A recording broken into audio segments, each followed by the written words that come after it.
अब ज़रा रुख करते हैं शहर कायद का। कराची का मोहम्मद अम्मार अज़्मो हिम्मत की मिसाल, जुजुत्सो का होनहार खिलाड़ी है, कौम का फ़ख्र है, लेकिन मजबूरी क्या है कि वो आइसक्रीम बेच रहे हैं।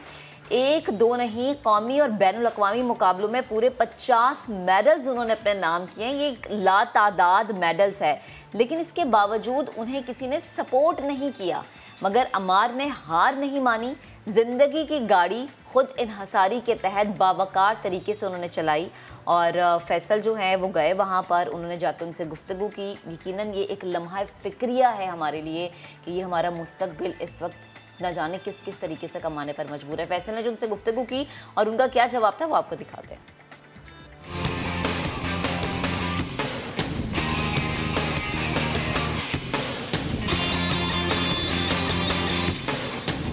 ये अनगिनत मेडल्स हैं, इनमें पूरी दुनिया समाई हुई है और ये है भी किसी आम खेल के नहीं, ये है जुजित्सु के। इसमें कोई एक मेडल जीत जाए तो क्या ही बात है, इसमें अनगिनत 50 से भी ज़्यादा सूबाई, मुल्की और बैनुल अक़वामी सतह पे अगर कोई शख्स जीते तो समझे कि किसी और मुल्क में अगर वो रहता हो तो उसकी कितनी वाह हुई होगी। लेकिन हम बदकिस्मती से, या हमारे खिलाड़ी बदकिस्मती से ऐसे मुल्क में रहते हैं जहां पर इन मेडल्स की शायद हमें कदर नहीं है। ये और इन जैसे अनगिनत मेडल्स पाकिस्तान के नाम जीत कर लाए हैं कराची के मोहम्मद अम्मार। अम्मार भाई अस्सलाम वालेकुम। वालेकुम। कैसे हैं आप? ठीक ठाक है। पहले तो ये मेडल्स आपने जीते हैं और अब आप इन्हीं हाथों से आपने मेडल जीते हैं और इन्हीं हाथों से अब आप ये आइसक्रीम बना रहे हैं। लेकिन जब आपने ये गेम शुरू किया था उस वक्त शायद आपने ये नहीं सोचा होगा। हाँ, बिल्कुल ऐसा ही है। तो थोड़ी सी मुझे जर्नी बताएं अम्मार भाई, कब आपने ये शुरू किया, नेशनल कितने मुकाबले जीत चुके हैं, इंटरनेशनल जो है माशाल्लाह से सिल्वर मेडल भी ला चुके, तो ज़रा बताएं। बेसिकली मुझे मार्शल आर्ट स्टार्ट किए हुए ऑलमोस्ट 17 ईयर्स हो गए। 2009 में मैंने अपना फर्स्ट इंटरनेशनल इवेंट खेला था उज़्बेकिस्तान में, ताशकंद में, एशियन चैम्पियनशिप में। मेरा वहाँ पे ब्रॉन्ज मेडल हुआ था। उसके बाद फिर मैं 2010, 2012, 2014 तक मैं एशिया का गोल्ड मेडलिस्ट रहा हूँ। अरे माशाल्लाह, ये आपने गोल्ड मेडल किस किस को हराया? ये गोल्ड मेडल में काफ़ी कंट्रीज़ हैं एशिया का। एशिया में जितने भी मेरे पार्टिसिपेंट्स थे उनमें जो भी कंट्रीज़ थी इंक्लूडिंग इंडिया। और 2014 में एशियन बीच गेम्स में मेरा गोल्ड मेडल था।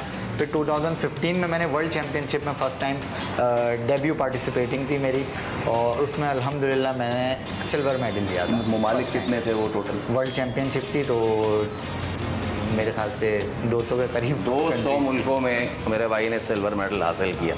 तो ऐसा क्या हुआ कि आपको आइसक्रीम पार्लर खोलने की ज़रूरत है? बेसिकली पाकिस्तान में जो स्पोर्ट्समैन की जो लाइफ है ना, वो मतलब ऐसी है कि आपको खुद ही सरवाइव करना होता है, अपने आप को खुद ही सेल्फ स्पॉन्सर करना है और उसी में आपने जो है ना अपने आप को ग्रूम भी करना है, ट्रेनिंग भी करनी है और जो है ना घर भी चलाना है। फिर फैमिली हो जाती है, आप शादी जब हो जाते हैं, आपकी फैमिली है, आपके घर वाले हैं, उनको भी आपने सपोर्ट करना होता है। तो वो फिर स्पोर्ट्स उसके साथ साथ कंटिन्यू नहीं रह सकता, उसके लिए फिर आपको अपना कोई ना कोई बिजनेस करना ज़रूरी है। ये जो थोड़ी कड़वी कड़वी बातें हैं, कोशिश करते हैं कि ठंडी मीठी आइसक्रीम के साथ इसका असर थोड़ा ज़ाहिर करें।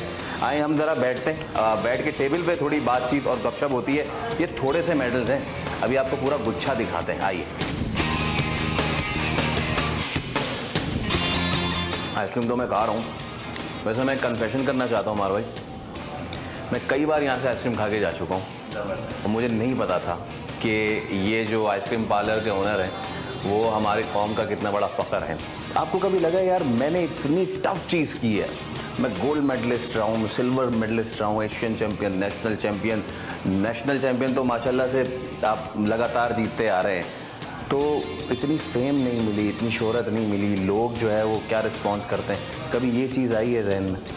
आती है, बहुत दफ़ा आती है। अच्छा, इसमें ये है कि मतलब जब आप जीत कर आते हो ना, जो आपको एक मतलब मोटिवेशन और जो आपको एक हाईलाइशन चाहिए होती है वो इतनी ज़्यादा पाकिस्तान में नहीं मिलती, सिवाय कुछ स्पोर्ट्स हैं, उसके अलावा एक स्पोर्ट्स है उसके अलावा पाकिस्तान में अदर स्पोर्ट्स में इतनी ज़्यादा हाईलाइशन नहीं मिलती है स्पोर्ट्समैन को।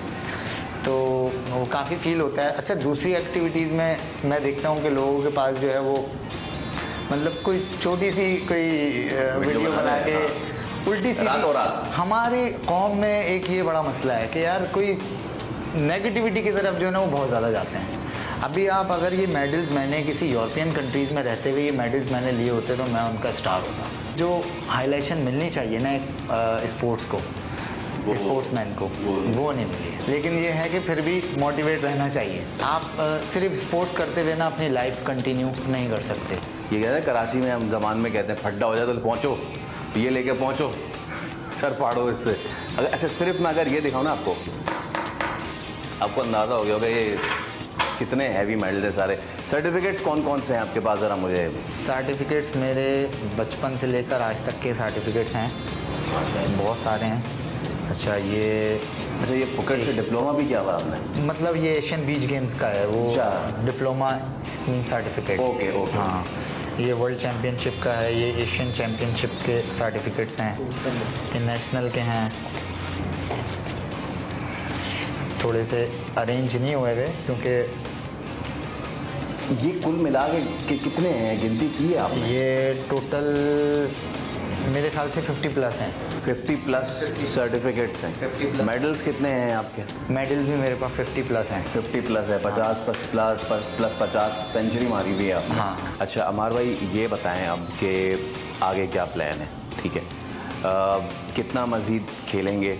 मैंने इंशाल्लाह भी अभी कंटिन्यू करना है इसको और हाँ खेलते रहेंगे। कोई अभी तो कोई टाइम लिमिट नहीं है कि मैं कितना सोच के अभी कुछ सोचा नहीं है। स्पोर्ट्स हमें यही सिखाते हैं ना, लड़ना। हाँ लड़ना, बिल्कुल एंड तक हार नहीं मानना है। अभी रिसेंटली 1 महीने पहले मैं एशियन चैम्पियनशिप में अल्हम्दुलिल्लाह ब्रॉन्ज मेडल लेकर आया हूँ माशाअल्लाह। और अब यूएई में और नेक्स्ट मेरा 2022 में एशियन इंडोर गेम्स हैं, एशियन बीच गेम्स हैं और वर्ल्ड चैम्पियनशिप से एशियन चैम्पियनशिप। तो ये जो आप जाते हैं तो ये कोई स्पॉन्सर करता है कि क्या होता है? स्पॉन्सर्स तो बड़ी मुश्किल से मिलते हैं और कभी मिल जाते हैं कभी नहीं मिलते। हमारे भाई हम आपको बेस्ट ऑफ लक विश करते हैं 2022 के लिए भी, 2023 के लिए भी और आगे जितने साल आपने कंटिन्यू करना है उसके लिए। थैंक यू सो मच, बहुत शुक्रिया। पाकिस्तान में एक स्पोर्ट्समैन सिर्फ स्पोर्ट्स पे ज़िंदा नहीं रह सकता, इसीलिए आज ये आइसक्रीम पार्लर बना के भी बैठे हुए हैं।